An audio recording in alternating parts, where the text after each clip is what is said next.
नमस्कार, मानव सभ्यता और शेष प्राणी नाम के इस चैनल पर आप सभी का मैं स्वागत करता हूँ। बहुत सारे लोगों से मुझे आग्रह प्राप्त हुआ कि हमें जो है आयुर्वेद के ऊपर कुछ प्रकाश डालना चाहिए।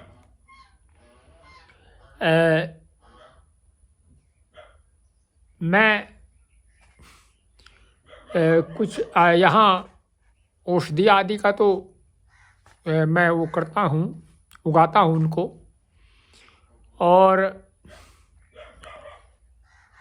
किंतु उनका मानना ये था कि यदि मैं उसके ऊपर कुछ प्रकाश डालूं तो उत्तम होगा। आज उसी कड़ी में मेरे हाथ में एक पुस्तक है जिसका नाम है चरक संहिता। चरक संहिता, ये जो है पुस्तक चरक संहिता है। तो चरक संहिता में जो है रोग का निदान किस प्रकार किया जाता है और वह रोग क्या है, कैसे उसको हम दूर कर सकते हैं, इसके अतिरिक्त और बहुत सारी बातें जो मैं प्राय देखता हूँ। जो लोग औषधियों का सेवन करते हैं और विशेष करके जो स्वदेशी अर्थात जो आयुर्वेद में वर्णित औषधियाँ हैं उनका सेवन करते हैं, वो सेवन ही सेवन करते हैं किंतु अधिक उसके विषय में नहीं जानते। जैसे किसी ने कहा कि ये औषधि आयुर्वेदिक है तो दूसरे को तुरंत ही ऐसा प्रतीत होगा कि ये अवश्य ही लाभकारी होगी। औषधि आयुर्वेदिक होना और लाभ होना ये दो अलग अलग बात हैं, या दो अलग अलग विषय हैं। पहले हम ये जान ही ले कि जो है औषधियाँ होती क्या हैं, औषधियों का उपयोग किस प्रकार से होता है और जो आयुर्वेद है वह क्या करता है। तो उसी कड़ी में ये द्वितीय जो भाग है आयुर्वेद का, जो चरक संहिता का, उसका जो है ये प्रथम अध्याय है। और इस प्रथम अध्याय को अभया आमलकीय नामक नाम दिया गया है। अब इसके विषय में जो व्याख्याकार हैं वे क्या कहते हैं। इस स्थान के पूर्व में पठित इंद्रिय स्थान में बतलाए गए अरिष्ट लक्षण जब रोगी में न दिखे तो उसे आयुष्मान जानकर उसकी चिकित्सा करनी चाहिए। इसी अभिप्राय से इंद्रिय स्थान के पश्चात चिकित्सा स्थान का कथन कहा गया है। तो जो इंद्रिय स्थान है वह पहले उसमें है, ये चिकित्सा स्थान है। अर्थात ये जैसे चिकित्सा किस प्रकार से होती है रोगों की, उसके विषय में बताया गया है। तो आचार्य चरक ने आयुर्वेद का मुख्य प्रयोजन स्वस्थ व्यक्ति के स्वास्थ्य का संरक्षण माना है। यह तो एक प्रयोजन हुआ। द्वितीय प्रयोजन यह है कि सावधानी से रुग्ण व्यक्ति के रोग को दूर करना माना है।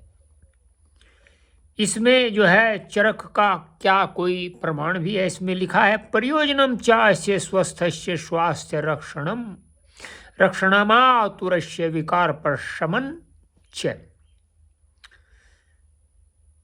इसका अभिप्राय है चिकित्सा स्थान के प्रारंभ में भी स्वस्थ व्यक्ति के स्वास्थ्य को उत्कृष्ट एवं दीर्घायुष बनाने के लिए उसमें पौरुष और पराक्रम के सन्निधान के लिए प्रथम 2 अध्यायों में रसायन तथा वाजीकरण का वर्णन किया है। रसायन और वाजीकरण 2 का वर्णन किया है। प्रथम 2 अध्याय में।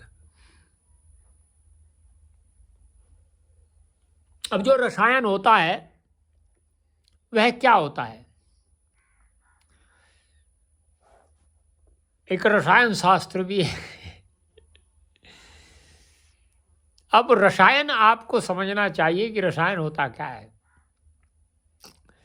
लोग जिसको रसायन कहते हैं, पता नहीं वह कैसा रसायन होता है। चलिए, इसमें क्या बोलते हैं। रसायन रसादि शुक्र पर्यंत समस्त धातुओं को समृद्ध तो बनाता ही है, साथ ही वह सत्व गुण को बढ़ाकर देव ऋषि पद को प्राप्त करने की अक्षमता लाकर परम पद की प्राप्ति का भी साधक होने से बाजीकरण की अपेक्षा उत्कृष्ट है। अर्थात बाजीकरण की अपेक्षा जो रसायन का वर्णन है वह उत्तम है। अतएव रसायन का उपदेश पहले किया गया है।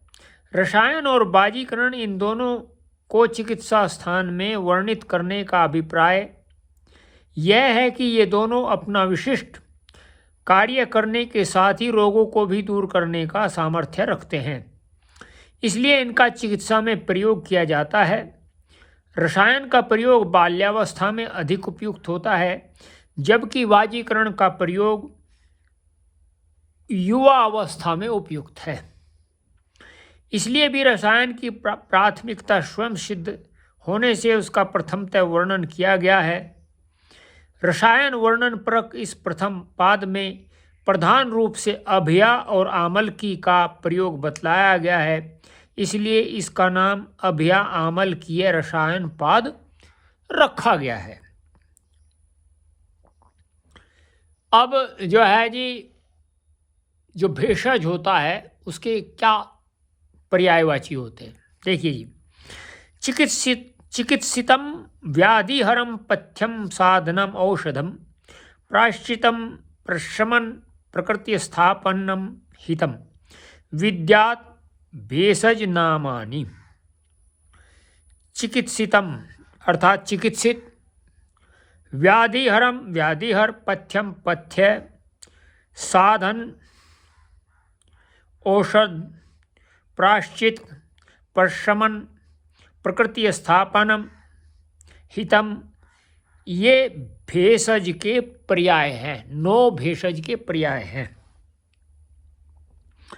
अब क्या है जी, अब सबसे पहले हम चिकित्सा को लेते हैं।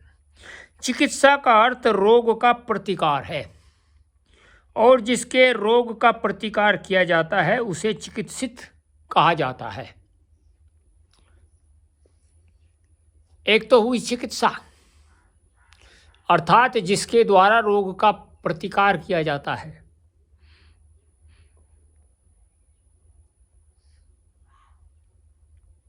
रोग का प्रतिकार होता है, और जिसके रोग होता है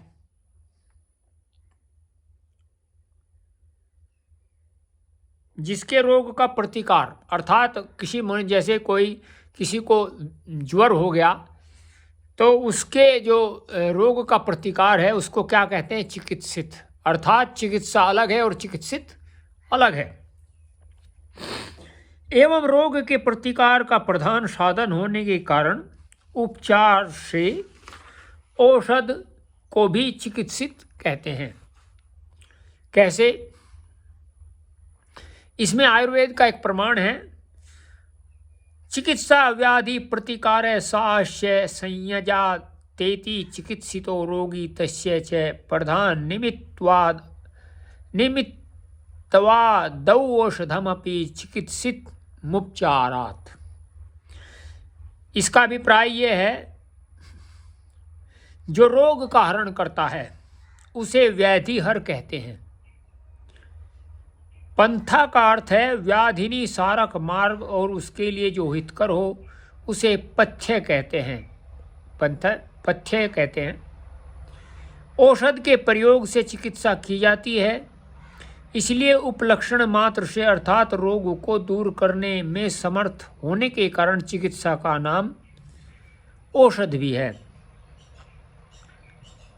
प्रायश्चित में जैसे किसी पाप कर्म के फल से बचने के लिए किन्हीं विशिष्ट व्रत नियम आदि का पालन किया जाता है, उसी तरह रोग को दूर करने के लिए भी अधर्मजन्य अशुभ को हटाने के लिए पूजा, बलि, उपहार आदि का प्रयोग किया जाता है। अतः चिकित्सा का प्रायश्चित, चिकित्सा का अर्थ जो है एक प्रायश्चित भी होता है।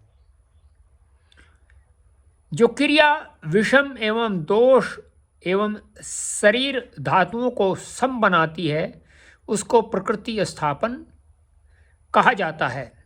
जो विधान शरीर की पीड़ा को और रोग को दूर कर शरीर का पोषण धारण करे उसे हित कहते हैं।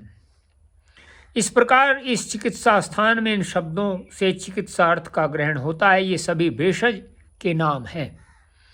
भेष अर्थात रोग का भय एवं उस रोग के भय को जीतने वाला उपचार को भेषज कहते हैं।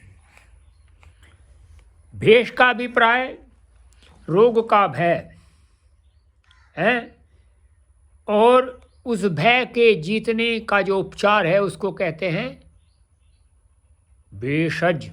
जय का मतलब जीतना। अब जो है जी, भेषज के दो प्रकार होते हैं। भेषजम द्विविधम च तत् स्वस्थस्यो ऊर्जस्करम किंचित किंचिदार्तस्य रोगनुत। भेषज के दो प्रकार बताए हैं इसमें। स्वस्थ व्यक्ति के शारीरिक दौर्बल्य, वार्धक्य, शुक्राल्पता और क्लैब्य आदि विकारों को दूर कर शरीर में पौरुष एवं पराक्रम का संचार कर शरीर को सुदृढ़ तथा सुंदर बलशाली बनाने वाला और रोगी व्यक्ति के रोग को दूर कर उसे निरोग बनाने वाला, ये दो जो है भेषज के प्रकार हैं। एक तो स्वस्थ व्यक्ति की शक्ति को बढ़ाना, दूसरा रोगी व्यक्ति के रोग का नाशक। अब जो है जी, अभेषजम च द्विविधम बाधनम सानुबाधनम। एक अभेषज होता है, उसके भी दो भेद होते हैं। एक तो होता है बाधन, एक होता है सानुबाधन। तो ये हमने आपको बताया। कल हम आपको बाधन और सानुबाधन के विषय में बताएंगे। आज आपने भेषज के विषय में पढ़ा, जिसमें चिकित्सा है, व्याधिहर है, पथ्य है, साधन है, प्रशमन है और प्रायश्चित है, प्रकृति स्थानम है और हित है। ये सभी जो हैं आपको उसके भेषज के जो पर्यायवाची हैं वे बताए। औषध जिसमें है एक, तो आप इनको अलग अलग जो लोग ले लेते हैं उनको नहीं लेना चाहिए, वो एक ही होते हैं। लोग आजकल वर्तमान समय में सबको एक ही कर देते हैं। जैसे मैंने आपको एक बार फिर मैं आपको इन्हें बता देता हूँ। चिकित्सित, व्याधिहर, पथ्य, साधन, औषध, प्रायश्चित, प्रशमन, प्रकृति स्थापन और हित, ये 9 भेषज के पर्याय हैं। इन 9 पर्यायों के द्वारा जो है हम जो हमारा भेषज है वह उसके नाम हैं ये। तो वे 9 के 9 जो पर्यायवाची व्याय हैं वे आगे क्या करते हैं क्या नहीं करते हैं ये तो आपको हम आगे बताएंगे। आज इतना ही। यदि आपको ये वीडियो अच्छा लगे तो आप इसको लाइक करिए, सब्सक्राइब करिए, कमेंट करिए और शेयर करिए। और इंस्टाग्राम और फेसबुक पर भी जा करके आप फॉलो करिए @सत्येंद्र मलिक के नाम से, SATYENDRAMALIK।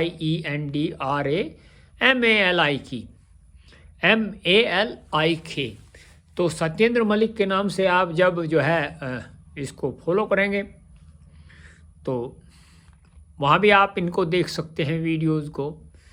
और शेष तो मैं आपको यहाँ इस प्रकार के अच्छे वीडियो मिलते रहेंगे। नमस्ते।